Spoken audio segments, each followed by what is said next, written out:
Welcome to Compline, prayers before resting on this Wednesday night. Jesus says, "Do not let your hearts be troubled. Trust in God. Trust also in me." Lord, this evening we come to you trusting in your unfailing love. Tonight's reading is from John chapter 18, verses 1 to 27, and today I'm reading from the New Living Translation. Jesus crossed the Kidron Valley with his disciples and entered a grove of olive trees. Judas, the betrayer, knew this place because Jesus had often gone there with his disciples. The leading priests and Pharisees had given Judas a contingent of Roman soldiers and temple guards to accompany him. Now, with blazing torches, lanterns and weapons, they arrived at the olive grove. Jesus fully realized all that was going to happen to him, so he stepped forward to meet them. "Who are you looking for?" he asked. "Jesus the Nazarene," they replied. "I am he," Jesus said. Judas, who betrayed him, was standing with them. As Jesus said, "I am he," they all drew back and fell to the ground. Once more he asked them, "Who are you looking for?" And again they replied, "Jesus the Nazarene." "I told you that I am he," Jesus said, "and since I am the one that you want, let these others go." He did this to fulfill his own statement, "I did not lose a single one of those you gave me." Then Simon Peter drew a sword and slashed off the right ear of Malchus, the high priest's slave. But Jesus said to Peter, "Put your sword back into its sheath. Shall I not drink from the cup of suffering the Father has given me?" So the soldiers, their commanding officer, and the temple guards arrested Jesus and tied him up. First, they took him to Annas, since he was the father-in-law of Caiaphas, the high priest at that time.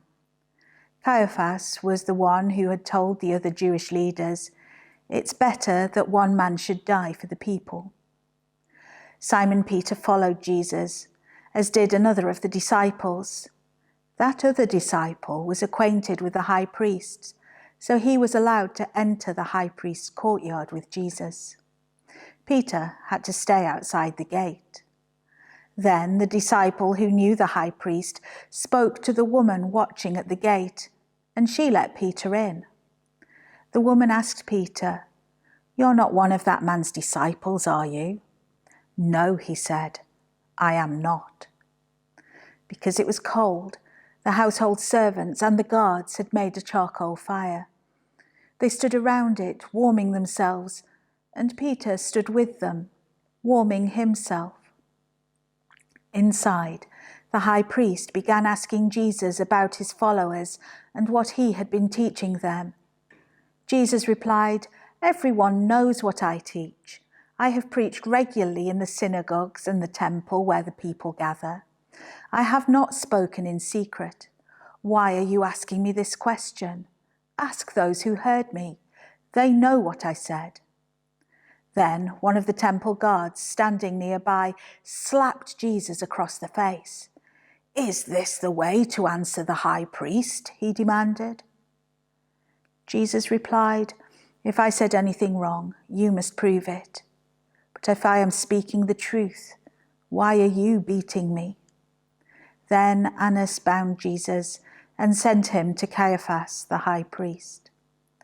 Meanwhile, as Simon Peter was standing by the fire, warming himself, they asked him again, "You're not one of his disciples, are you?" He denied it, saying, "No, I am not." But one of the household slaves of the high priest, a relative of the man whose ear Peter had cut off, asked, "Didn't I see you out there in the olive grove with Jesus?" Again, Peter denied it, and immediately a cockerel crowed.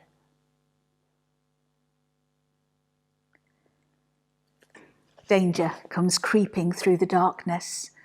Into the troubled places of our mind, the voices ring out, seeking our vulnerabilities, testing our loyalties, poking at our resilience. Will we withstand? Withstand the sword and accusation, the threat to our faith? Will we trust the calm control of the Messiah? Or will we wildly brandish our sword of speech or email to show our mettle? The torches come closer, fiery and vivid, trailing smoke and looking like death on a stick. Who do you want? Jesus asks. Who is it you are looking for? And he allows himself to be taken, marched away into the night, bound and betrayed. And it worries me. It worries me that I am more like Peter in my bravado, ineffectually waving a sword and uselessly standing around with faint hope for a good outcome and overwhelmed by paralyzing fear. The words which Jesus throws at his captors offer peace now. The cockerel has been silenced. And who is it you are looking for has only one answer. I am looking for him, for Jesus of Nazareth, the Nazarene, the peace bringer, the gospel bearer, the hope holder. He is my light in the darkness. He is my peace in the turmoil, my comfort in the storm. When danger comes creeping through the darkness, we do not stand alone, for he is always with us. Jesus, we know you and love you. May we rest in your presence. May we trust in your love, tonight and always. Amen.